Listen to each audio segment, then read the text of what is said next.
Hello and good night. Welcome to another bedtime story.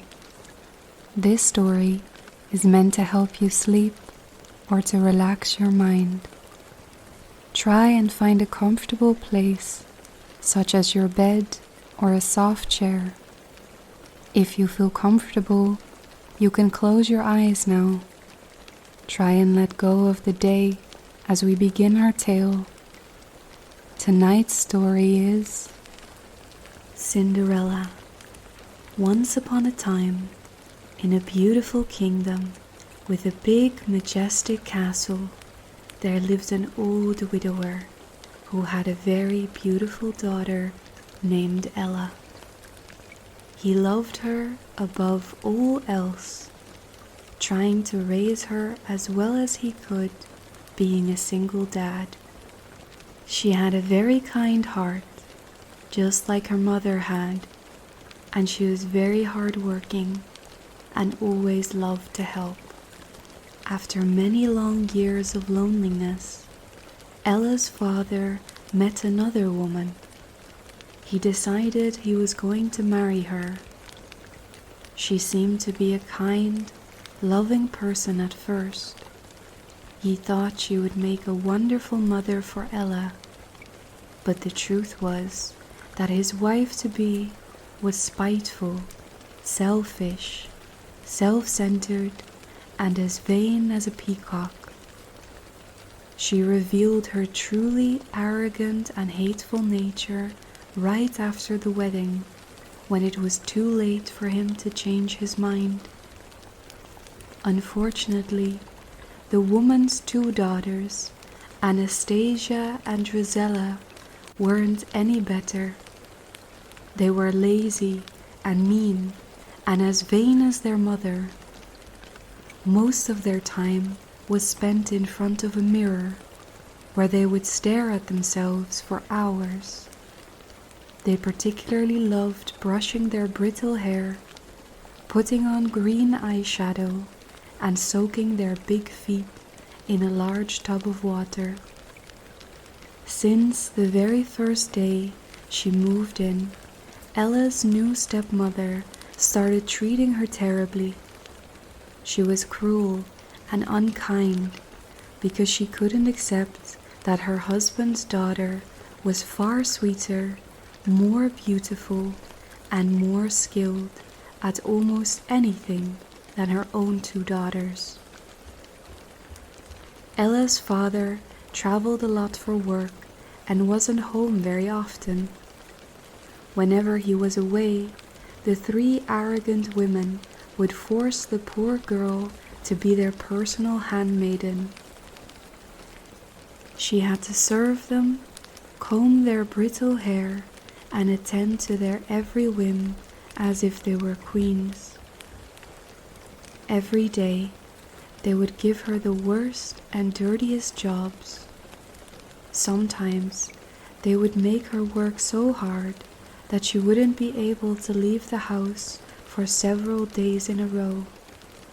She would have to wash piles and piles of dirty, smelly dishes, wipe the floors covered in muck, cook their favorite food, sew their stinky socks with holes, and sweep the hearth of what they'd burned of hers that day. What made her stepmother and sisters even angrier was the fact that even though her face was always smeared with ash, it didn't take away from her beauty in the slightest. Somehow, Ella was even prettier when she was dirty. Her evil stepmother, however, didn't want her to know this. "Look at yourself, you filthy girl. Even your dress is black with soot from all that crawling through the ash and cinder in the fireplaces. From now on, I'll call you Cinderella," her stepmother said mockingly.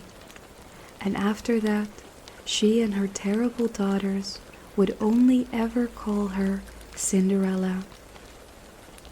As time passed, Cinderella's father stayed away longer and longer.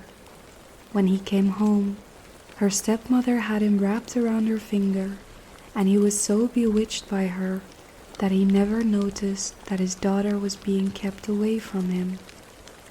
Soon, her stepsister stole all her pretty clothes, leaving her with only 2 old, ragged dresses.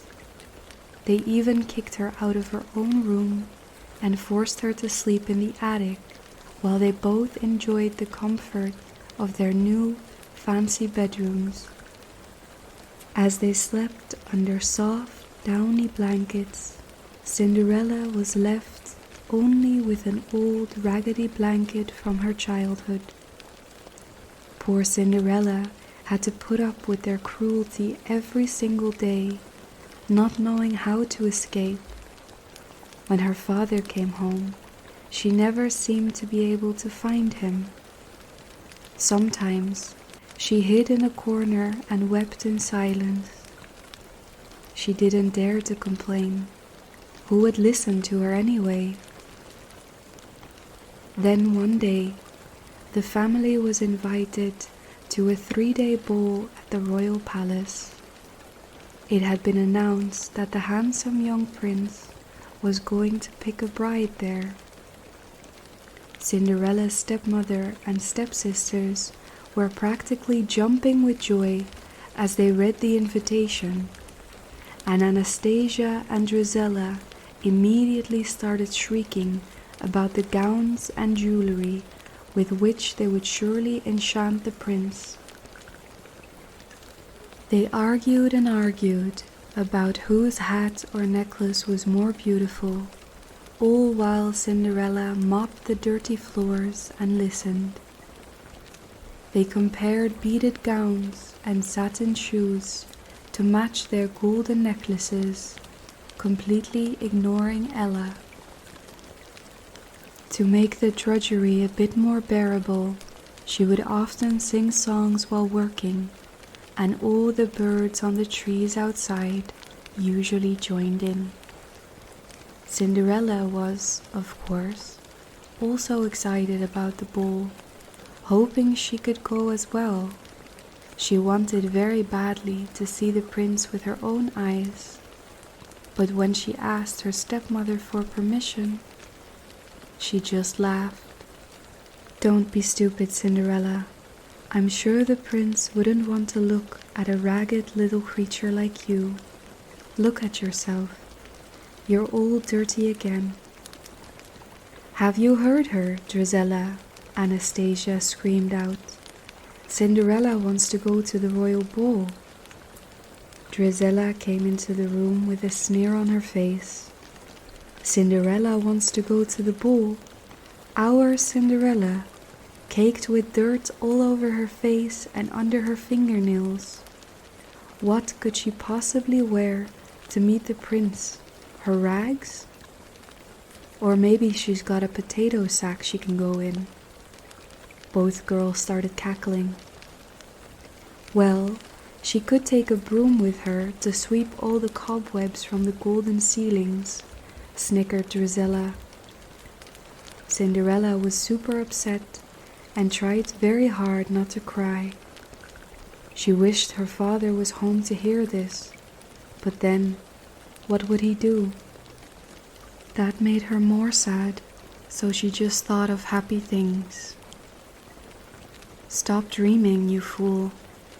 Now go and see that you've finished all your work," said her stepmother sternly, and she marched out of the room, followed by her 2 sniggering daughters. For the next few days, everything in the house revolved around the bowl, and Cinderella's stepsisters, who spent all their time preening, trying on dresses and jewels, completely unable to make up their minds about what to wear to attract the prince's attention. Before they knew it, the big day arrived.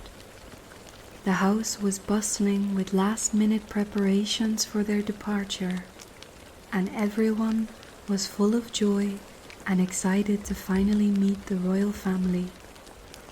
Everyone, of course, except Cinderella, who had been walking around the house like a ghost all morning. When her stepmother and stepsisters finally climbed in the carriage, she had tears in her eyes. "You had better get to work, Cinderella, if you want to finish before we get home," her stepmother yelled from the carriage. "And stop crying. You know that you would be a laughing stock in the palace. We're just trying to save you from embarrassment."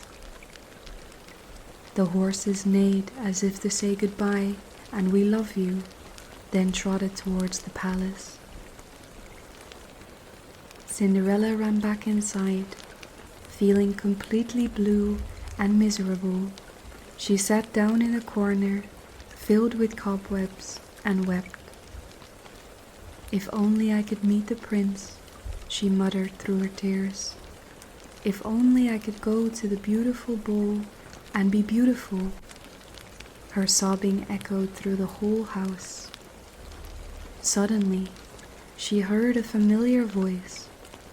She looked up and saw a beautiful, magical fairy. The fairy was wearing clothes that sparkled different colors as she flew close to Cinderella. Pinks and greens and blues. By the time she landed next to her, Cinderella thought, this must be her fairy godmother. She hoped, she wished. "I am your fairy godmother, sweetheart." Then she sneezed. Her cheeks turned red. "Sorry, allergies, you know." It made Cinderella laugh. "Don't be sad, my dear child," the fairy said. "If you truly want to go to the ball, I can get you there. Now go to the vegetable garden and fetch me a big fat pumpkin, please." Cinderella had no idea what a pumpkin had to do with the ball, but she ran to the garden straight away. She picked up the biggest pumpkin she could find, and as soon as she put it on the ground in front of the fairy, it turned into a beautiful golden carriage. Then the fairy spoke again. "Wonderful, my dear. Now find me 4 mice, if you please. I'm sure there are a few running around the pantry." Cinderella thought about it and worried. She'd been feeding a family of mice secretly. Would they be in danger? Cinderella hurried to the pantry and quickly returned with 4 gray mice squeaking in a basket. As soon as she put them on the ground, they turned into 4 gorgeous gray horses. They looked at her and snorted, pawing and almost smiling at her. The girl had never seen such miracles in her life. She couldn't believe her eyes and just stood there, staring at the horses and the carriage, not uttering a sound. Pumpkins and mice. Unbelievable. "This carriage is going to take you to the royal palace, my darling girl," the fairy said gently. "There's just one thing left to do. After all, it wouldn't be wise to appear in front of the prince in a dress like that, now would it?" And just like that, Cinderella's old ragged dress, smeared black with ash and soot, suddenly turned into a breathtaking ball gown. When she looked at her feet, she was wearing the loveliest little slippers she'd ever seen. Her gown was white, with silver teensy bells and blue satin around the edges. The shoes were pure blue satin with white bows. "Now remember, my dear, you must be back before midnight. This is very important, because that's when my fairy spell will be broken." Eager and excited, Cinderella climbed into the carriage and let it take her to the palace. When Cinderella entered the palace, the private guard sent a message to the prince to tell him that one more princess had arrived at the ball, and this one was more beautiful than any of the other princesses yet. No one had ever heard of her though. The prince himself came to greet her. When he saw the beautiful, mysterious princess, he immediately fell in love. He gently took her hand and led her into a great hall full of honored guests and delightful violin melodies. The moment they stepped in, the whole room fell silent. All of the guests stopped dancing, and even the musicians stopped playing. Everyone just stood there and stared in awe at the beautiful woman on the prince's arm. A hum of excited voices soon filled the hall when the guests started asking one another, "Such a striking girl. She's so pretty. Do you know her? Who is she?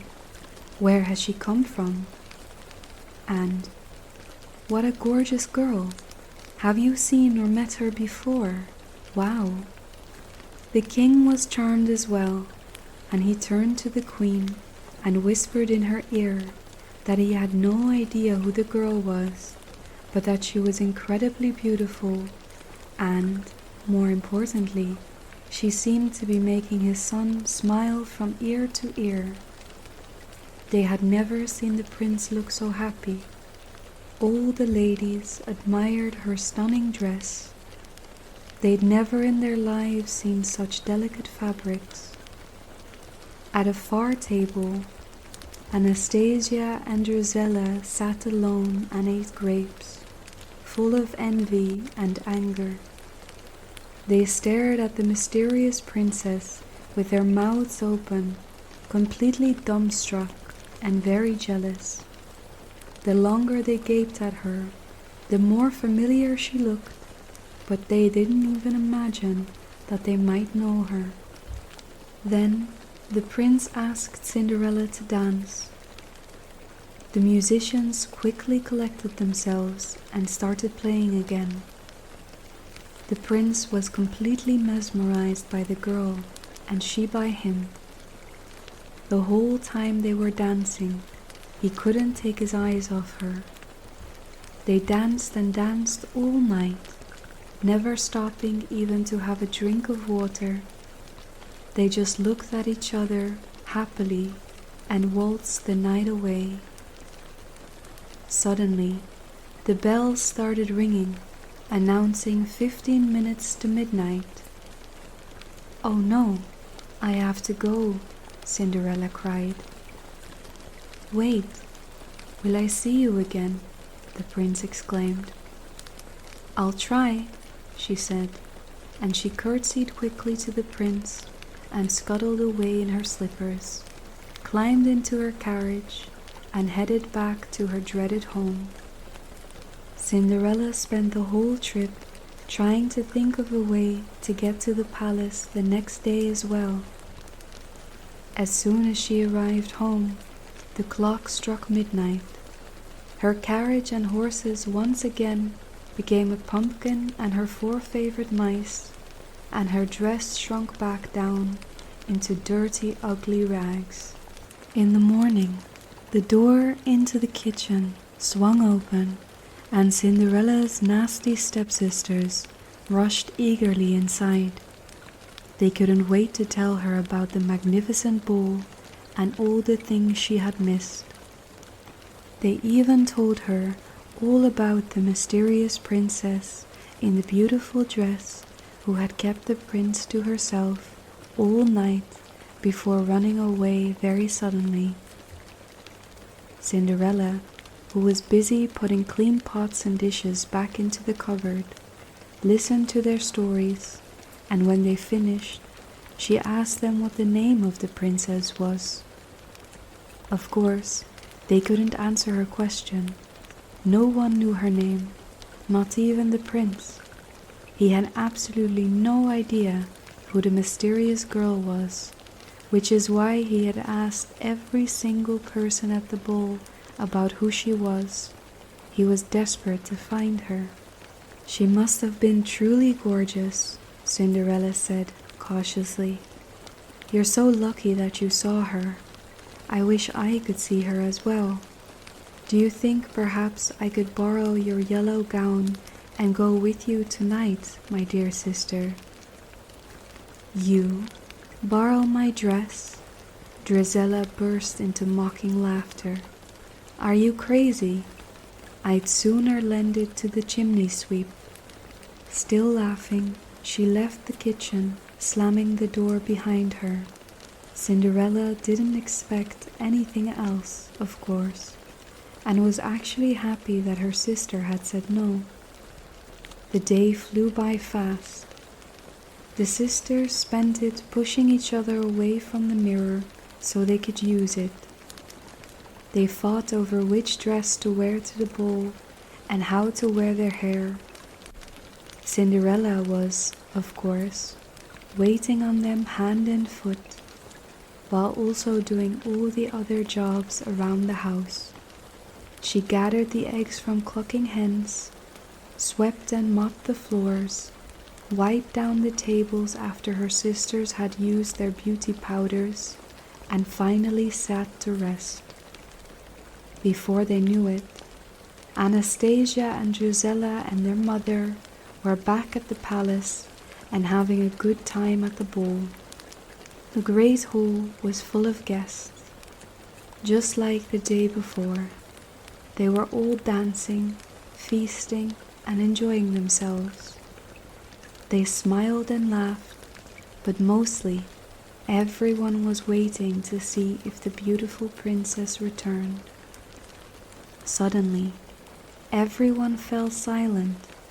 When they looked at the door, they once again saw the mysterious princess. She was wearing a gown that was even more beautiful than the one before.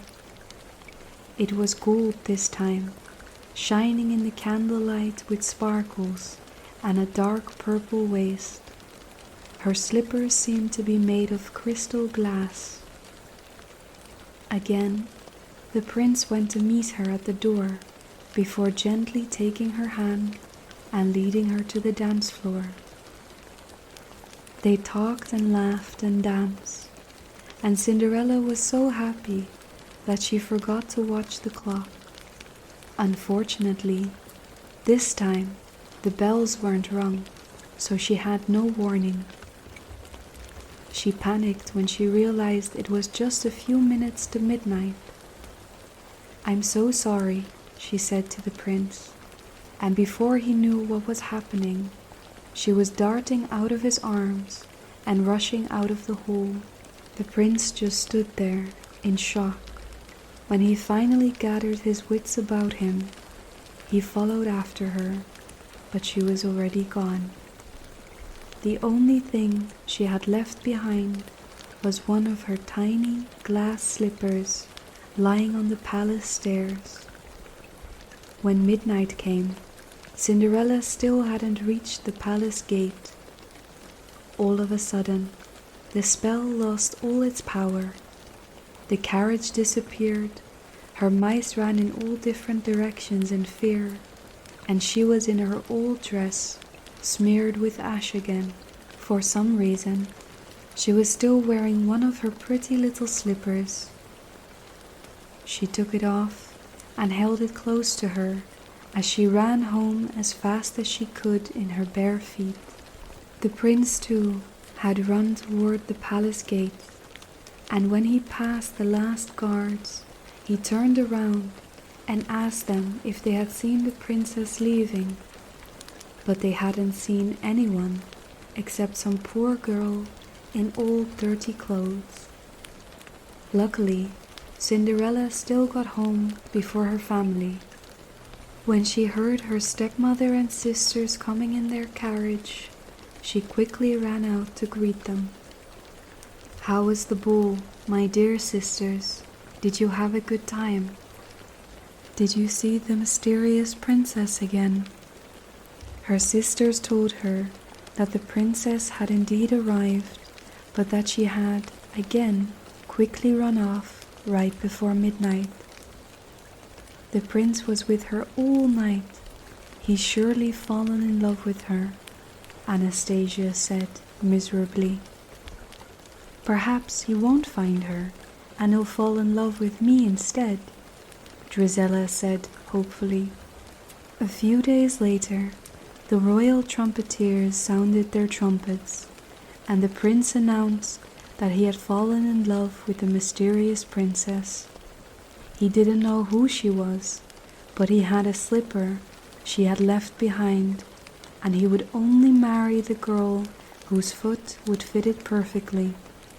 All over the kingdom, girls and princesses tried to put the pretty glass slipper on, forcing their feet inside with all their might.